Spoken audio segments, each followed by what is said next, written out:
Hi friend, welcome back माय channel brilliant academy. तर आपण आज नवीन टॉपिकला सुरुवात करत आहोत.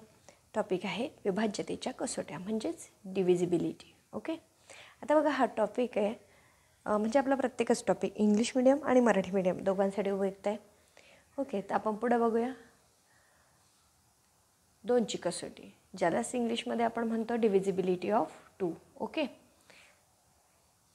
तर बघूया आपण त्याची डेफिनेशन.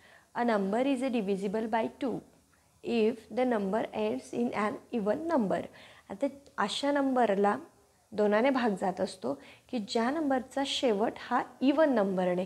आता इवन नंबर कोणते आपले? तर इवन नंबर आहे आपले 0, 2, 4, 6, 8. हे जे इवन नंबर आहे हे जर आपले एंडिंगला म्हणजे आता आपण मराठीमध्ये एकदा बघूया.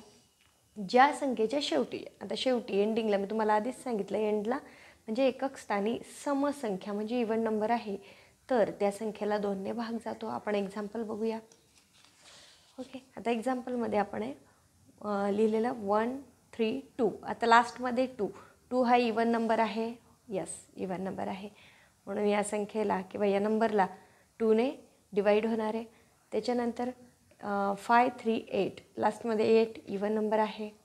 2, 7, 0 0 इवन नंबर आहे. 5, 5, 4 इवन नंबर आहे. 3, 2, 6 आता 6 पण इवन नंबर आहे.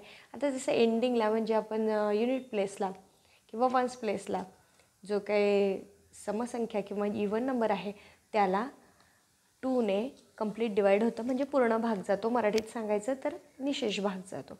आता आपण देऊन बघूया. 2 6 12 मायनस केला 0 1. आता 2 खाली आलेला म्हणजे झाला आपला पुन्हा 12.